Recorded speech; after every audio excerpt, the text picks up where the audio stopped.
Those who face eternity easily forget what a lifetime means, what an ending means. You know it doesn't have to be this way. No, Kunavine, it does. They need me. Well, hello there everyone, it's End of Dragons Daily 11 today, and we're going to be talking a little bit about some new End of Dragons news. I have no idea what's going to be in the footage in the background yet. I haven't shot it just as I speak into the mic. I'm actually recording this video very late at night, and I did that yesterday as well. I do apologise for those of you who like to watch in the evening. I am still aiming for that general time slot, but hey, all the morning watchers, I'm sure you've got a lot to enjoy, and I guess Americans too.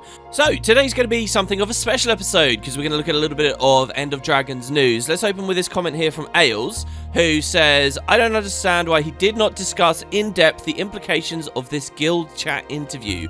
It's a daily series on End of Dragons, and once there's finally End of Dragons news, he does not delve into it. Puzzling. Well, no, it's not puzzling. I actually mentioned this in the commentary of both yesterday and the day before. We had already put off the JC discussion, and it was ripe in people's mind, it was ripe in my mind, for 2 days. I didn't want to drag out for another one to discuss this, so I figured we'd do the JC thing first. Yeah, it's news and it's hot off the press, but as you just admitted, it's rare that we're getting End of Dragons news right now, and this series is going to be going on a long time. It doesn't matter if we end up diving into it 24 hours later, it's still going to be there. So let's do that. What's the story? Well, I'll play you guys a clip. There was a guild chat. It was on the topic of the Icebrood Saga Champions release, largely talking about the fact that they added so much voice acting all in one recently, and kind of about their ambitions and the challenges for the release. You know, general guild chat stuff, and I know not too many of you guys are still watching. I'm actually really sad to see how few comments there are on the YouTube video, but hey. And it features largely a lot of Bobby Stein, who is the Associate Narrative Director, is a dev I have a ton of admiration for, long-time studio employee that worked on some of my favourite releases and has done some of my favourite stuff with the game. So as far as End of Dragons is concerned, about 20 minutes into this stream, it was basically shown that the expansion was kind of created and thrown upon the Living World team at the least, and maybe more of the studio, only after the Icebrood Saga was underway, and it sounds like it was kind of a sudden shift. You're going to see here that Bobby uses the word surprise. Here's the exact moment. Now, this was clipped by 7-Bit Brian, who made a Reddit thread. I'm doing my own clip here, but frankly, I don't think this would have been news without his original initiative, so good job to him. Anyway, let's watch this.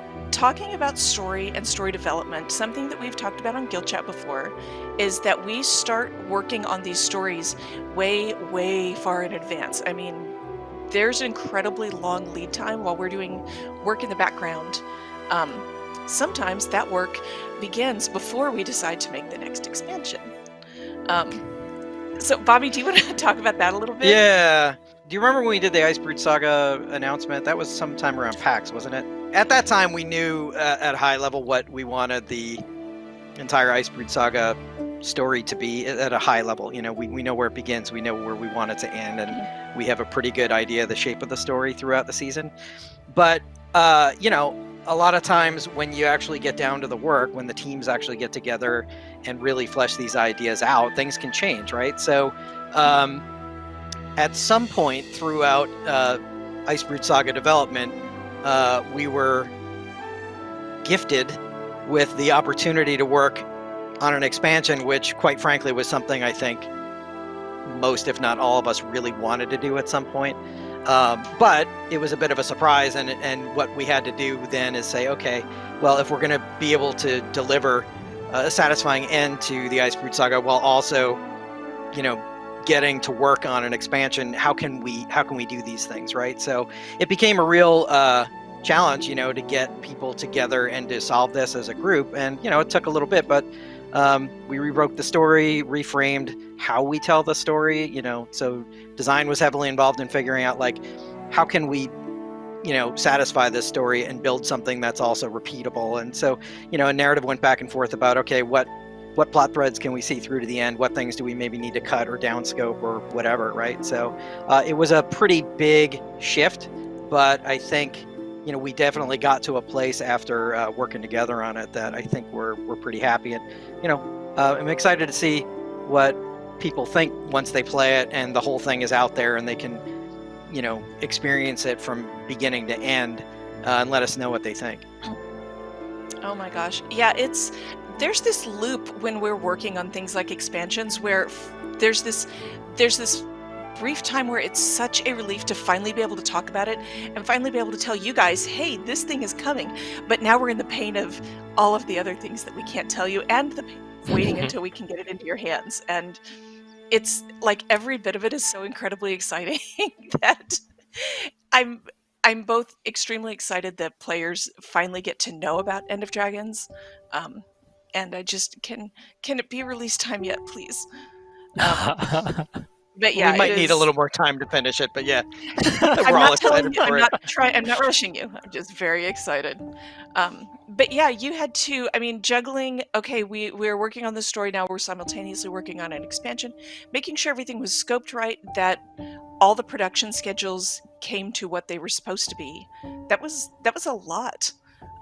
Yeah, and that was a facet with choosing to do the episode kind of broken up over the 4 individual chapters, was that both, it gives everyone something to do as we're eagerly awaiting End of Dragons, and it gave us some more leeway on finishing the writing, getting the voice acting in. Alright, so there's actually a ton we can talk about here. Not all of it is necessarily strictly End of Dragons related, because I think you can actually see a lot of shifts in the Icebrood Saga. I have a million takes, and I've pulled some comments from you guys. We may even be able to get a couple of videos out of this topic, to be perfectly honest. And there's a lot of things I think people are missing with this. One of the biggest questions on my mind is whenever Bobby says we, like, who is he speaking for? Is it just kind of living world side stuff? Or is it the whole studio? Because if he's only speaking from the perspective of people who were working on the Icebrood Saga, well, that can mean that the End of Dragons expansion was in development for a long time. It's just that they expected to do it as a studio in like 2 hemispheres, like we saw with the Path of Fire release. All the guys working on Living World Season 3 never had a hand in Path of Fire. They went from Living World Season 3 stuff straight into Season 4 in Episode 1. And it was different people that did the expansion. That's how we got that smooth movement. And maybe the Icebrood Saga guys were thinking it was going to be the same thing, and suddenly we were gifted with the idea of moving on to the expansion, which, wasn't what they were expecting. In other words, imagine if after the Lake Doric release of Season 3, suddenly there was going to be a much smaller Living World team because they just needed all that extra manpower for POF. And what that would have meant is the 3 releases following, and that gap between the date of Lake Doric's release and the release of Path of Fire would have been filled with content made by way fewer people. Now, why might this have happened this year? Is it because End of Dragons itself is going to be different? Maybe the original ambition for the expansion was that it would be smaller, or that it would release later, or that it would deal with different subject material. It could all be Guild Wars stuff. Or my money in this scenario is that this is actually about Mysterious Project number 3, or Mysterious Project number 4, because as good as the Path of Fire Season 3, Season 4 combo that we got was, we also didn't see ArenaNet make any new games during that time, or I should say release any new games during that time. They were clearly trying to make several. They haven't released any fully new project since 2012, almost a decade now. And I think that that's the real story about that time. We as Guild Wars fans don't care much about that, but I bet NCSoft does. Remember the Google Trends I showed you a few days ago? Getting a whole franchise, a whole big release out, not just an expansion, or, something akin to an expansion like a Living World episode. This is not really the big moneymaker that NCSoft's probably looking for. So maybe they saw that ArenaNet was planning, under Mike Z at the time, maybe NCSoft saw that ArenaNet was planning to carry on in the same way that they had operated through the Season 3 POF era. And they said, well, look, this isn't going anywhere. It's not doing anything. So no, you're not allowed to do that. Put everyone on the expansion and get Project 3 out, or whatever. So that's kind of my idea there. I don't actually necessarily know that anything too much would have changed with End of Dragon's own ambitions and the kind of story they wanted to tell. I mean, hell, look at the way Ruby leads this clip in of Bobby. She's saying that, they have a very long lead to what they're writing about and what they think they're going to do before it actually ends up happening. They're working way in advance. And you kind of have to if you're going to be telling this long, long story. If we look at the other scenario, that when Bobby says we, he means the whole damn studio, well, now this does say a lot for End of Dragons, I think, and especially in terms of the timing. The more recently that this gift, as he says, almost sarcastically, I mean, I don't like diving too much into an individual's delivery at a part of a live stream. I mean, there's enough pressure on these people doing these streams anyway, let alone having a whole community analyze the way you say the word gifted. But the timing of this gift is really important if you think this is all of ArenaNet, because the more recently that it happened, that suggests the more crunched, the less development has occurred on End of Dragons, the more sudden that this whole idea has been. And what that would also mean, if you think he's speaking for the whole studio, is that when they put out the Icebrood Saga under Mike Z and so on, that the studio didn't want to do expansions ever again. That sagas, a new form of season, was all they needed. Now again, this could be to do with Project 3, the idea being that they just want to do the Icebrood Saga, they think they can make enough money on microtransactions with that, and then they have the majority of their force on something else in the background, and then that will hopefully be their big moneymaker and their big expansion point in the background. As you can see, I think regardless of these two scenarios, Project 3 is really the real story. And what I just proposed, I think most of you are going to be familiar with. What I just said is basically what we had all been thinking at the time of the Icebrood Saga and for several months following. They didn't say anything about NX back. They had rebranded the idea of a season. They told us it was going to be expansion-like. It looked like that was going to be it. And that was the running theory until what? 9 months ago? 10 months ago? When they revealed End of Dragons. That was a curveball to us in the community. And I think what we're kind of seeing on this stream here is that that had probably been a curveball to the studio too. It's just we're on like a long delay to see it. It's all very chaotic for sure. You got to remember the state the studio was in at the Icebrood Saga announcement. Following the layoffs months earlier, that Icebrood Saga announcement didn't even have much on the saga. Like, the Icebrood Saga itself seems to have been a surprise. Now, they couldn't even really talk to us about the first Bureau release, and stuff they were saying about strikes was very different by the time it actually got in on just the first episode, you know, past the prologue. I remember they had just very vague concept art of Drakkar, and it wasn't necessarily that they just didn't want to spoil stuff for us, it's just that the stuff hadn't been built yet. And especially remember their comments about Drizzlewood or post-Drizzlewood, they just weren't there. So did they also have an expansion in the background, or did they not? And that decision only came much more recently around the time of Mike Z's departure. I do think probably there have been some story changes no matter what the situation. Remember how in the trailer there was the sinking ship and the shots of the crate? I now no longer believe any of that is going to be in the Icebrood Saga. I do think they might have shifted the dragons around a bit. Maybe this is me weaseling my way out, but I think maybe the original idea for the Icebrood Saga was to have Deep Sea Dragon be sort of hinted at or rolling in slowly, but it was mostly going to be about the Norn, and it was mostly, and the Char, and it was going to be about Jormag. And then whenever End of Dragons really came on the table, I think they shifted things around. They cut away whatever this crate stuff was going to be. That thing you see in the trailer may never happen now. Maybe what you see in the trailer there is actually an End of Dragons beat at this point. And I also think the Primordus was kind of thrown into the saga when originally that wasn't the idea. Now, I know some of you guys are going to talk about the colors on the logo and stuff like that, but I don't know, I'm just not buying it. The first hints about Primordus and, you know, the scattered scales of Jormag, I think this was the first hint that we would end up collecting, and then we ended up having a bit of the dwarves with the Visions release, and then all of a sudden, like, Primordus is really going, and we had the Bangar conversations and all that stuff. That, to me, that seems sudden, and I think that that probably lines up with the start of End of Dragons. Now, why might they have done that? Well, because they want to move on from the Dragon story, and that's really End of Dragons' duty. Or is it just the end of the Dragon story, or is it the end of all of Guild Wars 2 so they can be really gung-ho on Project 3? And is Project 3 still Guild Wars IP? Is it like a Guild Wars 3? Maybe. I think people would be excited about that. It's funny, there's been a topic I wanted to give you guys for so many of these videos, but I haven't really found a way to work it in, because we're talking about End of Dragons, not the prospect of Guild Wars 3, really. But I feel like for all these years that Guild Wars 2 has been out, I have not wanted them to give up on this game. I have not wanted them to move on from this game, and I have thought that the prospect of a Guild Wars 3 is an atrocious idea. Or, you know, even just working on something else. I think if they really went hard on this MMO as their main thing, they could have made big things happen. They could have had big growth. That's how I felt through most of these years, and that's obvious as a Guild Wars fanboy that I would feel that way. But the funny thing is, I think ArenaNet always felt differently for all those years. Now I feel like it's reversed. As soon as I started believing that maybe they should be focusing a lot more on Project 3, it feels like right at that time, all the layoffs occurred, they give us the Icebrood Saga, and it seems like, you know, I swap my opinion and they swap their opinion at the same time, which I'll arrogantly say feels tragic to me.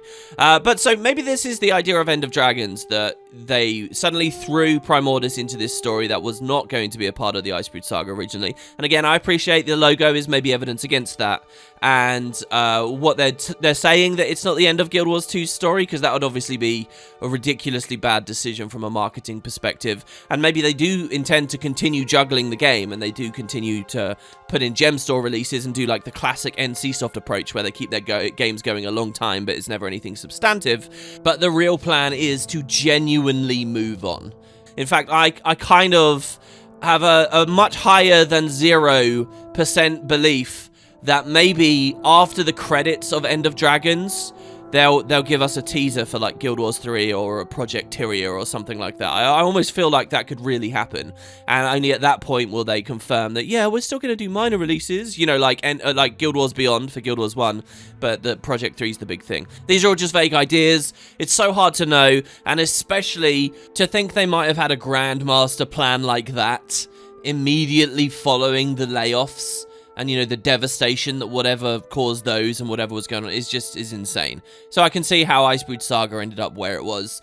These have been some rough years, as a fan and certainly as a dev, and for whatever's been going on with their projects. So anyway, those are some of my initial thoughts. Again, I have many more, but this is a back and forth series. So let's get some of your comments up and see what comes out. First message here says, my assumption was that ArenaNet saw how people were not pleased with the features of the Icebrood Saga and decided to pivot to an actual expansion. My concern is how this may have affected the story. Well, to be honest, I'm not actually that concerned about how the story might have been affected. Yeah, there might have been this thing in the trailer that we don't get anymore. I really do have faith that whatever they're trying to tell, they'll do pretty good with. I think they got really good at the storytelling, particularly through Season 4. There was some incredible stuff going on there, and I think that the expansion will have that same level of quality, if not better. And POF as well. I really do think that the studio's come a long way with a lot of stuff, and not all of that will be lost. But your assumption may not be too far wrong. I just don't think it was ArenaNet seeing how people reacted to the features of the Icebrood Saga. I think NCSoft saw it, and maybe they pushed this decision. I mean, maybe it's a bit of both. Obviously, you know, even in Bobby's clip, he shows that a lot of people had the ambition to work on the expansion. That's what they wanted to do. You got to remember, these people are gamers too, and to some extent, many of them will be fans of the franchise too. They'll have preferences of what they're working on. I think they're excited to go with this. It's not just, oh, the community hates it, so I guess we'll do something else. I think, you know, there are things to be excited about. But the really unfortunate thing about the Icebrood Saga announcement is, again, they didn't have much to go on, and yet they also had the job of selling the idea this was going to be expansion-like, you know? And that's what the community didn't buy, and that was almost an unsellable story. The only way they really could have sold that, I think, is by revealing elite specializations in the Icebrood Saga. They had to do that. They had to put that chip on the table, and if they couldn't do it, then, you know, I think it was a little bit of a pipe dream. We might have been in a whole different situation if they'd felt they could, though. Maybe End of Dragons really wouldn't have happened. Again, it depends which scenario you believe in. Next, we have Matthias Diayok. I'm really sorry, I've probably butchered your name. I'm terribly sorry about that. By the way, when it comes to guild chat, it seems like the dragon response missions and the whole end of Icebrood Saga was changed due to expansion starting the development. It seems to me like both dragons are important to the expansion. So that's an interesting idea. I mean, yes, clearly, dragon response missions are here because it's like a skeleton crew that's making them, clearly. In a way, I think this announcement's really good. I mean, it's not even an announcement, right? I mean, it kind of is. It's very clear if you watch the guild chat that they had this as like a bullet pointed thing. This was something that was going to be expressed. I think that was a good decision. I don't know whether it was Ruby and the live stream guys that felt like that should be said, or Bobby knew he wanted to say on the stream. I think it's a great decision because what it does is it buys goodwill with the community. Whereas before, people are thinking this is nuts. These Dragon Response missions are not full-featured episodes, let alone what Mike Z was proposing, that it would feel like an expansion. This is ridiculous. Instead of people feeling that, they now have a reason for it, and I think anyone who's really in the know will chill out a little bit and just understand a bit more. So maybe they'll keep a lid on their vitriol, and that's probably needed, because, you know, we're going to have a couple more releases like this. This, guys... When people say, oh, I want more open communication with studios on the internet, most of the time, they're just asking for information about elite specs or features or shiny toys that they can play with because they're adult kids.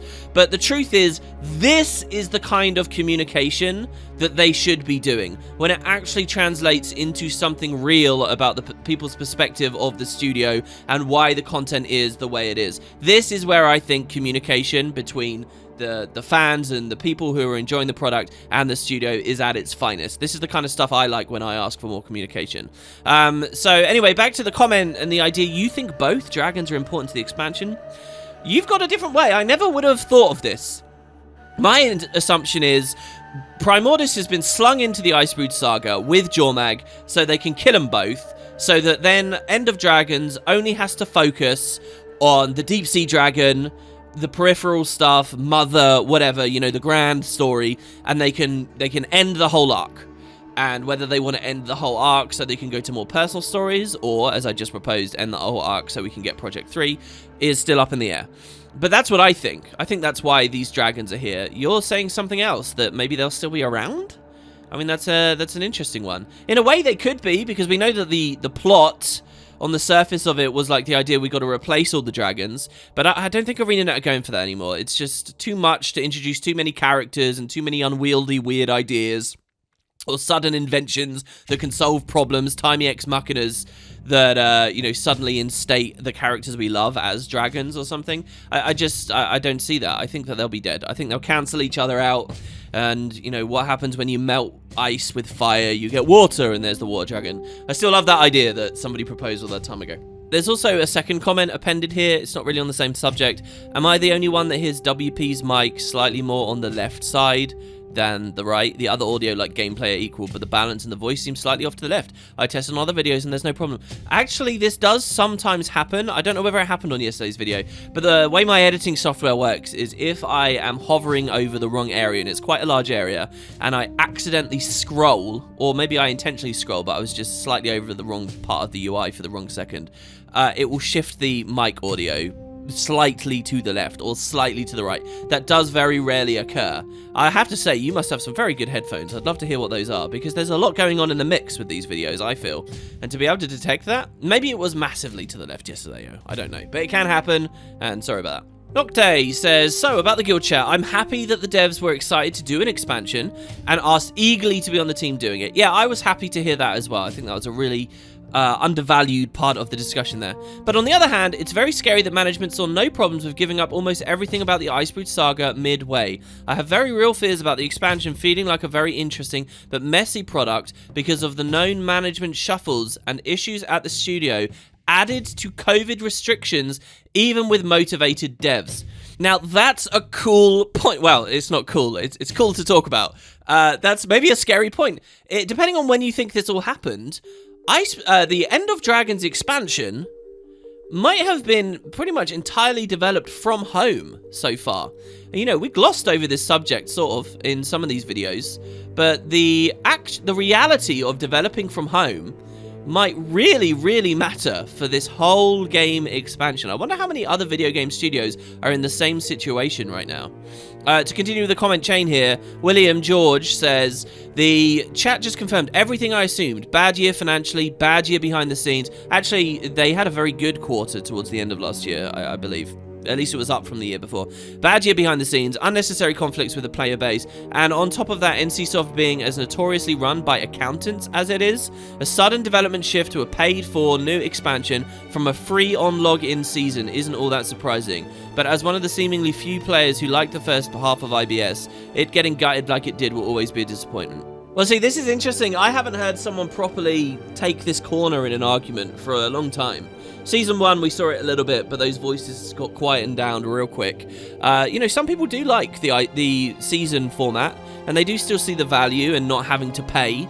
It seems so ubiquitous these days that people just unquestioningly see the expansion format as the ultimate winner because of the hype and the enthusiasm and stuff, and they're happy to spend that money. I think a big part of it is, and maybe this is just my own video viewership demographics, clouding my judgment, and my own life experience clouding my judgment, but I feel like really we as Guild Wars fans, we are an older audience at this point. Like I said yesterday, I think a very high proportion of us playing this franchise are people who were there from early on. Now, I know a lot of you listening right now are not in that position, and you're aghast to hear me say that. I'm not saying everyone. I'm saying a high proportion, I think, were there early. A high enough proportion that ArenaNet feels it's smart to set this expansion in Cantha rather than somewhere new. All those new guys don't necessarily care that much. I mean, they care in as much as they've heard us oldies talking about it. But I do think that we have a slightly older group, and what that means is a lot of us have jobs, and a lot of us have the income to burn, and we just really want our hobby, our passion to be as good as possible, so we end up just saying expansions are the only way to go. But that's not true. There are a lot of people that like the fact that they were releasing this stuff for free, and it was optional to spend money, whether you actually bought gems on the gem store or just played a lot and traded out of gold. A lot of people like that, and it doesn't get expressed enough, so I'm glad to see that. This thing about NCSoft running games as accountants, I think post End of Dragons is a real topic. Really, I think it's a lot of factors that maybe we'll talk about later that have me twisted up thinking that Guild Wars 2 might not have a Season 6, or a Saga 2, and that you will see that NCSoft treats Guild Wars 2 like many of their other properties after End of Dragons. I really am feeling that, and I'm feeling a lot about Project 3 at the moment. Am I wrong? Leave your comments. Now, we're at 25 minutes here, but some of those minutes were taken up by dear Bobby at the start, so I'm going to do this next comment. Corey says, management? Do they even have management? And I'm not sure, to the person below, that I would blame NCSoft for this one. It could just as easily be that Mike Z or some of the other higher-ups wanted to pursue the Saga model indefinitely and shift focus to more soon-to-be canned projects, and then NCSoft made the decision to force them to focus on this game and make an expansion. This is a great comment. This is taking the opposite side to my general tone. Sure, it sucks for Icebrood, and I don't think this season's been good for anyone, but it may be beneficial in the long run to have them focus on their flagship project instead of funneling all the gem store sales into something the player base isn't interested in and may never see. Look, I think it's very rich to say the player base isn't interested in this when you have absolutely no information about Project 3. I don't like this immediate baked-in cynicism about any future project. You don't know anything about it. What? Guild Wars is your everything? Even I am telling you Guild Wars 2 should not be your everything. The player base might be interested in it, and it might even be a Guild Wars oriented project. Anyway, it's really anyone's guess, and it's a shame that they have to wait for Guild Chat to confirm people's suspicions instead of being more open about it. I don't think it's a shame at all. I think this is them confirming your suspicions and being open. I'm sure they would get backlash either way, but I know I would be a lot more content if they were more open. But yeah, I think management has been an issue for years. Do they even have a new game director now that Mike Z left? I think Crystal or something took over, but it's temporary. The whole thing has been a mess since a little after Daybreak's release, IMO.